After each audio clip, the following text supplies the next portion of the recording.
Hello, we're live.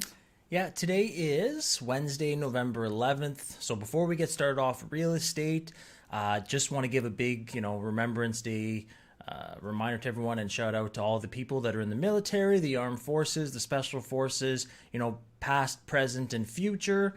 Thank you so much for your service, what you do. We appreciate our freedom.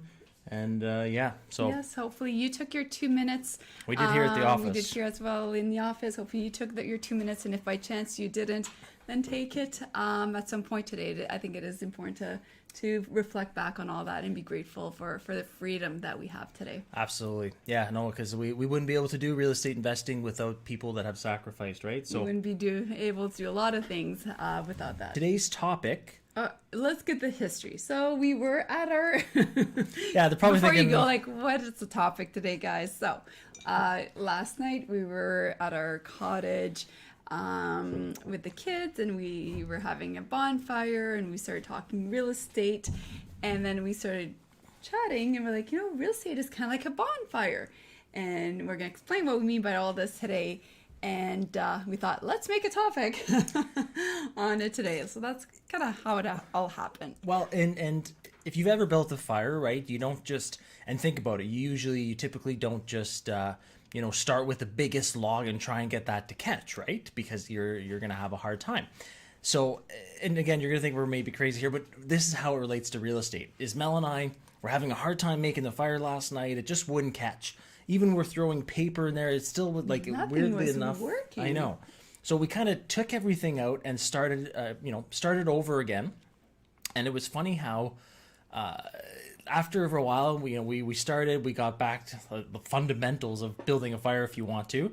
And once we started and took the right steps, the fire took off, and then we could start putting those bigger logs in and those bigger pieces of wood. And we actually said to Michael, why is this not working? We've obviously built fires before without an issue. And I think we were just impatient last night. We're just like trying to make it happen. Yes, and we were very throwing impatient. in too many big logs, and it just kept, not working. So all right, let's go down exactly that, the basics, and how to grow a proper fire. And today that's exactly what we're going to talk about. It will be about real estate. It will Don't be worry. about real estate. We're not building fires here. But how do you build your portfolio, right? How do you go from having no doors to 1 door to 5 doors to 100 doors to 200 doors and so on, right? It doesn't just happen. There's some fundamentals that need to happen, and that's what we'll be sharing with you today. So thank you so much for you who are joining us. If you're new to our channel, that's awesome. Thanks for being here. Please make sure to subscribe and hit the bell to be notified every time we go live. So we love going live. And also feel free to ask questions throughout it as well. But yes, subscribe if you're new, hit the bell to be notified. We release new videos every week as well. Yeah, so if you start asking, because there's going to be a Q&A at the end. So start putting your questions below, and we'll start, piling them up for the Q&A at the end. So let's get started here. And building a bonfire, right? Just like real estate. You want real estate to always be, if you want to use that as an analogy, you want it to always be, burning on fire, providing you as much cash flow as possible, just a steady, continuous return, right? So I want you to kind of think about that in regards to the real estate. Now, when Mel and I started, just like again the fire last night, and I love that we're using this analogy because it is funny. This is true. I can't wait to go back to the college later today. Yeah. So again, when we were starting, we had to have, some basics, right? We had to have our foundation correct, which we didn't do initially, but moving forward, for things that we talk about is people that are investing in real estate, that power team, which I think we talked about last week or the week before, is a fundamental before getting started. Your structure is a fundamental before getting started. All that stuff, all that prep work is important before, obviously, you start buying. And I would actually say the most important piece about building the fire, building the real estate, is that you actually have to do it. You do not know how many people reach out to me all the time. They want to do it. They want to do it. I know it's a way to do it. I know it's going to create wealth for me and my family, but they do not do it. They stay put. Fear sets them back. Excuses, I'm going to do it tomorrow. Now's not the perfect time. I'm not going to do it. If you want to have a real estate portfolio, if you want to build that fire, you got to start. You have to start somewhere. Now, if you don't want to start with a 30-plex. You want to start with those little sticks, right? Well, that's what you can start off with, is just starting to put those little branches together to get that fire going, to get that your portfolio started off. Yeah, and we're going to keep talking about fire because it's kind of, well, the topic of today. But yeah, so like I was saying before... Dave, you used to be, and for those of you who don't know, the fire guy here, Dave used to be a full-time professional firefighter. Yes, used to be in a past life. It seems so long ago now. From firefighter to real estate investor. Yeah. Yes. What was I saying? Yeah, so like last night... There's no calendars for real estate investors. Yeah, I don't know why. Yeah, I don't know why. You threw me off my track here, Mel. Back on topic. Yeah, what I was going to say is, so... Again, we did that. We had to do the legwork. We had to get the kindling, the paper, build it so that it would kind of sustain itself. And then we finally light that fire, right? So the paper lights up, and then it starts catching those smaller pieces of wood. So back to real estate, what does this mean, right? Now that you have your structure, your foundation, your power team, maybe like we started off buying, well, I started off with a single family dwelling that I knew I was going to rent out eventually. So that was a smaller deal for me. And Mel had a duplex and a triplex. Duplex and a triplex, yes. So again, starting off with those, and I'm not saying that there's anything wrong with the smaller deals. Like, we used to only buy duplexes and triplexes, and they made great cash flow. It was our foundation that allowed us to quit our jobs. Exactly. We didn't own huge properties. They were all small units, and it worked because the numbers make sense. So don't think that, I only want larger buildings. If that's what you want, that's great, but don't think that you have to start with that either. I know there's a lot of people out there, that's what they say, you have to start big if you're going to do it, go after 50-plex and all that. And you know what, we've been able to achieve financial freedom, and those were with duplexes, triplexes, fourplexes, sixplexes, and just at the end of the day, keep building on it every time. Well, it established a comfort level. We established knowledge. We established strategies and protocols and SOPs, standard operating procedures, around those, the duplexes and the triplexes that allowed us to truly scale, right? So once we had that fire really burning and we knew what we were doing, we were able to start adding in those bigger pieces of wood, those bigger buildings, and it didn't throw anything off because the fundamentals were there. So what I'm saying here is people because we do get that, where people just want to rush in, I want to buy a 50-unit building right away. And yes, you could do that 100%. But then there's some people that truly want to just... I want to take my time. I want to buy a duplex so I get to know the process. I get to understand how to screen. I get to understand how to do all that. And just saying that's fine as well, right? Because all of it is, building towards that goal of having financial, obviously cash flow from the buildings. But like I said, you always want that kind of cash flow, that fire burning. Yeah, and let's talk a little bit about creative financing and building that fire, because that's what we specialize in. So Dave and I, we specialize in buying I just when you said creative financing, anyway, not going to say I do this, but creative financing is almost like having a can of gas and going, you know what I mean? Throwing a little bit of... it just helps, exactly. Exactly. What's that? Accelerant. A little bit of accelerant on the fire. Oxygen, we should say instead, right? Don't throw gas on fires. Yes, no, you don't want to do that. But no, it helps, exactly. It helps that extra boost, right? And creative financing is the same thing. And once you start as well using it, it does become easier. And everybody has their first deal with creative financing, because that's one excuse I hear all the time. Well, I've never done it before. Nobody's going to want to lend it to me. We had our first deal too. We had our second deal too. We had our third deal too. And the nice thing is that, yes, of course, as you build a reputation, that you are able to pay back your lenders, of course, it does get easier. Your lenders that, let's say, was owner financing can then become a private lender. We've done that as well. Or they want to reinvest with you after you pay them out. So it does get easier and easier, right?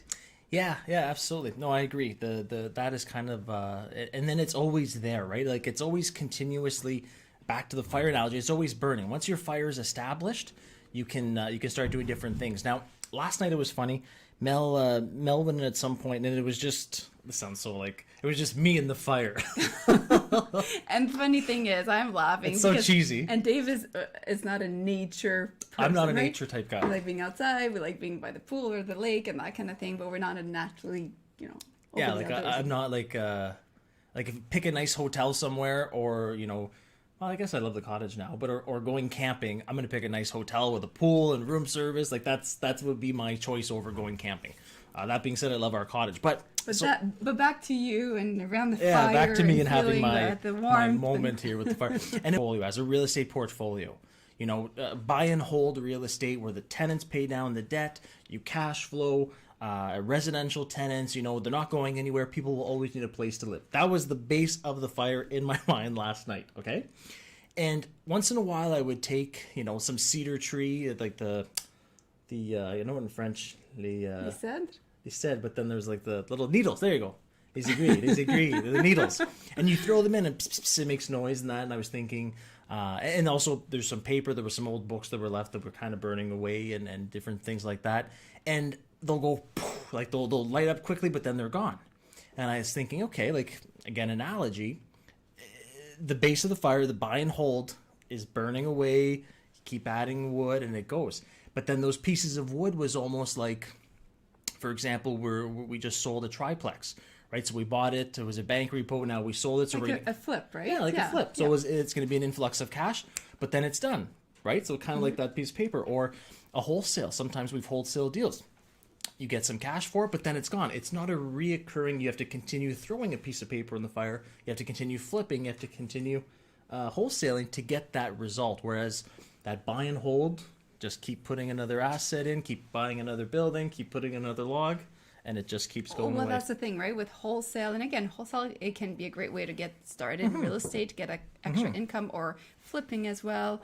Yeah, nothing wrong with that. Wholesaling is great if you're a wholesaler. However, it doesn't create that generational wealth, right? Because once I did a wholesale or I did a flip, well, I can't pass that on to my kids, right? That money is not something that repeats and continues on. Compared to buy and hold, it's that long term, the fire that just keeps burning and burning and burning, because all our properties that make us cash flow when we are sleeping is also going to continue to make cash flow for the 3 kids later on as well. Yeah, and again, this is going to sound so cheesy just with the whole fire stuff is, you stop taking care of it. You stop, you got to stoke the fire sometimes, someone, it might be going too far over the fire pit, you got to bring it back type thing. It's just like real estate. If you don't pay attention to it, if you don't keep giving it attention, if you don't keep giving it things that it needs, your fires might run out. Your fire might get out of control. Yeah, So it's just the maintenance, right? The maintenance of your properties, having the good tenants, making sure you're taking good care of your tenants, that you're responding to them and all that. And you're bang on, right? It's just, yes, it's real estate, you make money while you sleep. Yes, of course. And you absolutely can, especially when you start having a team helping you out with all these tasks.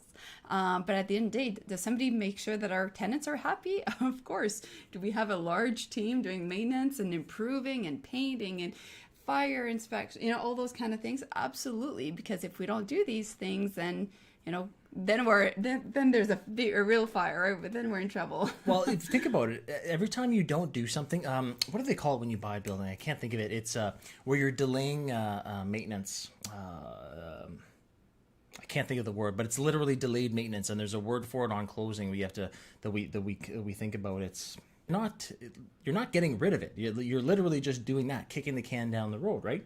So it's only going to cost more money down the road. It's only going to cost more problems. And if you do that enough, like let's say exactly, fire inspections and other things you talked about, if you don't do those, one day it's going to cost a lot of money to fix it. Something might happen if you're not having if you're not up to date with your due diligence and all that. Like that kind of stuff doesn't go away. It just, you can cover it up for a bit. You can not do it for a bit, but at some point, it's so important. Absolutely.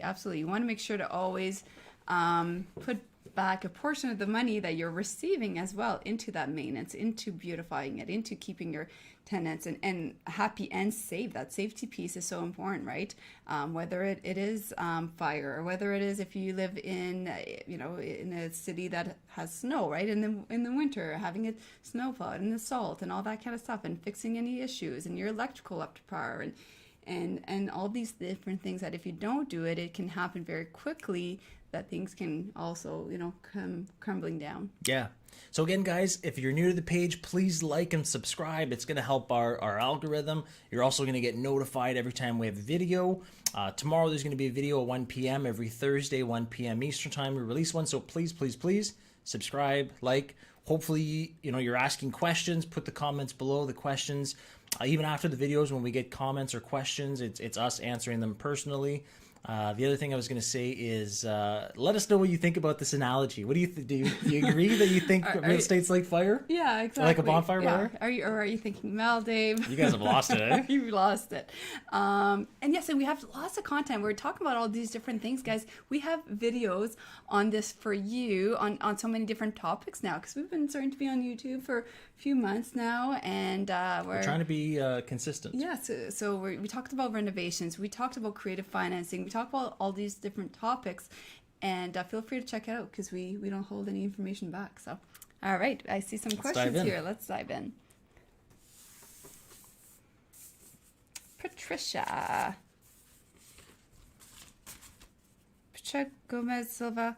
Patricia, I think I recognize that name. Well, to start building your portfolio on a single income. Absolutely, it's possible. Again, you're depending on what the depending on what type of asset class you're buying, if it's residential, commercial, depending how the asset is cash flowing, depending on the lenders you're using, 100% you can buy income producing assets or starting your portfolio on a single income. 100%. Yeah, absolutely. We have lots of mentees that have done it. And for those of you who follow us on Instagram, you can see all of that. We feature somebody every single Monday as well. So we have a Mentee Monday that we feature somebody. If you're not following us on Instagram afterwards, make sure to do so, because we post there every single day. We do stories every day, so we're very active. Petri, I like the analogy. All right, good. Thank you. All right, what does wholesaling mean? Great question. Haven't heard that term out west. Oh, really? There we go. So wholesaling is when essentially you find a property and you end up selling it to another person. You make an interest on it. So you're not an agent. So with David and I, we are not agents, but sometimes we found some properties that were not listed anywhere, and maybe we were at one point, for example, we were doing a major refinancing, so we're on hold, which happens in real estate sometimes, FYI. So we were on hold, so we ended up wholesaling it. So we charge X percentage, usually it's a percent rate, of the property to somebody else. They wanted to do it because it was a great deal, so it was a win-win. So they got a property that made sense, the numbers worked, they had an exit strategy, because they were doing creative financing, so they had that clear exit strategy, and we won as well because we made a bit of money wholesaling it. So that's essentially what that is. Yeah, and there's one of the, just so you know, Petri or Petri, one other way that some people, like, that's the way we do it on a percentage basis. There's some people that, like, they make a spread. So let's say I bought the property for $150 under contract, and I sell it to you, Petri, for $160. Well, I make the difference there, right? So anyway, there's different. We're not wholesalers, so we're not really the experts on that. But that's exactly. kind of it's not our specialty. We've done it a few times, kind of like flipping. We do it a few times, but we love to buy and hold, because that's that generational wealth that happens over and over again. Yes. Alfredo, do you have tips on where to find long-term lenders that would allow 20 to 25% seller carry back without us putting skin in the game? We're in the U.S. and seems difficult to find here. Yeah, Alfredo, and it's doable everywhere, because we're looking. I'm always on Zillow and LoopNet looking for deals and that type of thing. What I would tell you is keep calling, because you're gonna find it, right? There's different lenders. It's not going to be, the mortgage brokers, that type of thing. And just don't waste your time. Ask them, are you open to creative financing? Are you open to owner financing? And if they say no, move on to the next one. So just, honestly, every no brings you closer to a yes. So they are out there. All right. Do you find that the law of attraction applies in investment real estate? Oh, I love that. That would be a nice video for down the road. You know what, Raphael, maybe make note of this topic for a future live or future YouTube, because absolutely. Let me read the rest of the question here. In other words, if you treat tenants like gold, like family, you end up attracting good tenants. So yes, I'm a we are a huge believer in believers in the law of attraction. We have vision boards. Everything was on there, and this was back when we were living in a small 2-bedroom apartment. We had our big dream home. We had quitting our jobs. We had all these different visions. And although we did not have connections, money, living paycheck to paycheck, didn't know how we're going to get there, but we absolutely put it out to the universe. The law of attraction what I always say as well is combined with it's thought, but it also has to be combined with action, which I find that sometimes people get excited. They have a vision board, they think about it and all that, and that's amazing. But that action piece also to get there. But absolutely, right? You treat your tenants well. Most of them will be nice back, and sometimes it doesn't happen. Sometimes you get a bad tenant, but overall, I mean, we have great tenants. Because I do believe we treat them fairly. We do renovations. All our places are legal. All our places are fire inspected. Up to par where they feel safe for themselves and their family. And I think with the tenants is, law of attraction is huge, vision boards, all that stuff. But just to touch on the last part Mel said, with the tenants is, it's clear-cut expectations, right? They know with us, we're going to follow the rules. We're going to provide, great places. We expect X amount of rent, and we expect you to be not compassionate, but to considerate of other people in the building and respect all the rules. So if you're willing to respect the rules, we're willing to also provide you an awesome place to live. And as long as that mutual respect is there, we're gonna have a great relationship. Yeah, absolutely. I was thinking as well about a lot of attraction and buildings as well, right? Is there any property that you have your eyes on? I know we've had some. We still have some on our vision board. That some of them were on there for a long time, 2.5 years. Yep. In the making, and you might have seen us on Instagram holding the picture of one of them. We have to do pictures of the other ones as well. Yeah. That actually are on our vision board. Now we have the check mark beside it. But yes, the power of intention of vision and all that stuff. Speaking of check marks, we just got verified on Instagram. That was on our vision board. Yes. So that we're very excited when we got verified on Instagram. It was another accomplishment from the vision board. So anyway, when you said that, it made me think about it. There you go, check mark. Awesome, great. So I think that wraps up the question. Oh, I have one more here. Have you ever bought out of province properties without having gone to see it, i.e. all remotely? So Patricia, great question. We haven't, just because our whole team is set up here, but we have lots and lots of our Action Family members, which are our mentees or students, who absolutely do. Many of them are buying out of province, and we talk about that in the program on what to do and making sure you can do due diligence. So yes, if it's something that you're looking to do, absolutely it can be done. Again, the only reason we haven't is simply because our team was here and literally everyone's here, so it makes it, and I mean the numbers also make a lot of sense where we invest as well. But that being said, we're looking, Dave's and I say Dave because you're the one mostly spending your time on it, actively looking actually in the States. Yep. As well. We're building our team, investor focused accountant and lawyer and all that as well. And that's the thing, everything, especially now with COVID, it's almost forced people to be able to do things even more virtually, right? So think about it. You get a home inspection, you get the report by email, whether you're in that city or in that province or in that state or that county, doesn't matter. You're going to get it and you're going to be able to read it in front of you, right? You don't need to actually see things. So now with technology, it's pretty easy. Exactly. Yep. Absolutely. And doing your due diligence well. Yeah. The same way you would if you're local, right? You got to make sure to find the right property management company and the right location and work with the right people and find the right tenants, or make sure the person's finding the right tenants and all of that. So that's awesome. So that's pretty much a wrap for Wednesday. Hopefully you liked our bonfire. If you did like it, please subscribe. Again, guys, that's awesome. We really appreciate it if you subscribe. Yeah, subscribe, hit the bell as well, because then you'll get notified of the new videos. We have a brand new one coming out tomorrow. Excited for that one as well.